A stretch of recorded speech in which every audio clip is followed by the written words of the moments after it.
Hello everyone and welcome to Timeless Ember, the flame that keeps your learning and growth alive. Today we are sharing a story that could change how you look at your own strengths. It's a simple tale, but one that carries a powerful truth. When you discover your strengths and commit to them with heart and practice, success starts to chase you. We all have something special in us. Sometimes all it takes is the right mindset and the right story to unlock it. Let's begin. Once, in a quiet little town, lived a family in a cozy corner of the city. Among them was a 12-year-old boy named David, a sixth grader full of energy and love for the outdoors. His favorite thing in the world: soccer. Every afternoon, David would grab his ball and head to the public field nearby, where he practiced with joy and focus. But one day, things felt different. He came home from school, dropped his bag, and collapsed onto the couch, eyes tired, thoughts heavy. He opened his math book, stared, and sighed. Something was bothering him. His father, noticing this, sat beside him and gently asked, "What's on your mind, son?" David hesitated, then spoke. "I got a bad grade in math again, and it hurts more because Matt, my friend and neighbor, always scores so high. No matter how hard I try, I just can't keep up." His father didn't rush to respond. Instead, he brought David a glass of water, then led him into their peaceful backyard garden. The trees whispered in the breeze. It was the perfect setting for a lesson that would stay with David forever.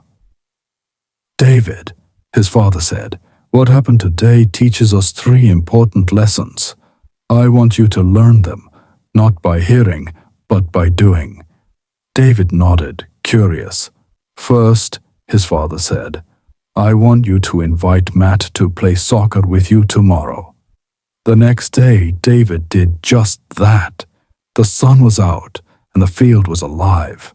As expected, David played with passion and skill. He scored 3 goals, ran circles around the others, and led his team to victory.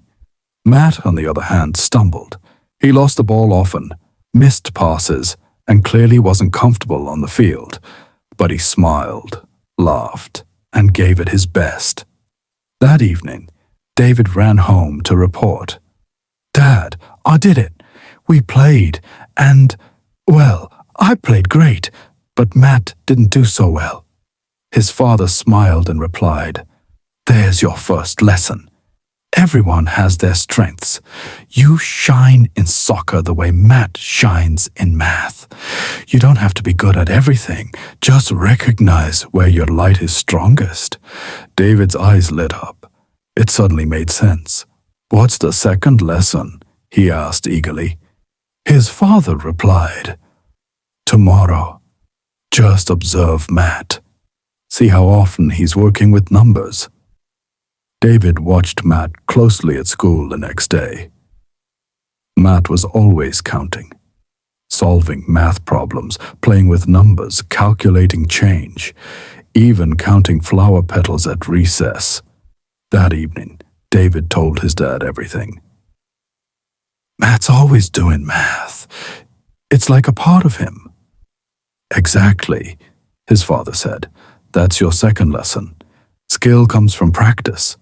Matt is good at math not just because he's smart, but because he trains that skill every single day, just like you do with soccer." David nodded. "So, if I practice math like I practice soccer, you'll get better. Maybe not overnight, but always." "And the third lesson?" David asked. His father paused. "How much better do you think Matt is at math compared to you?" David thought. "Maybe 3 times better." "Then tomorrow," his father said, "study 3 times harder than you usually do." The next day, David came home, opened his book and pushed himself. 1 hour, 2, almost 3. But then his head started to throb, his eyes closed, and before he knew it, he was asleep. Later, his father gently woke him. "Dinner's ready. Meet me in the garden." David sat across from his father, ashamed. "I'm sorry. I tried, but I just couldn't do it. I got a headache and fell asleep." His father looked at him with warmth and said, "David, this is your third and final lesson. Discipline becomes lighter when you love what you're learning. You can't force yourself to master something you hate. Not for long. Either study what you love or learn to love what you're studying." David sat silently. But inside, something had shifted.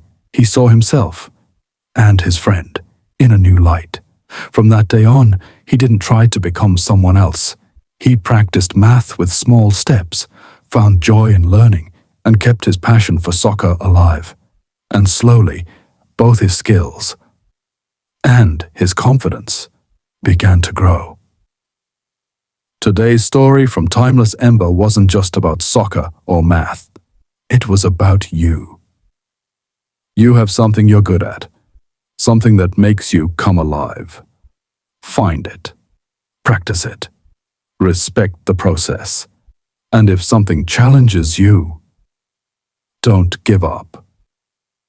Either grow to love it or use your strengths to support your journey.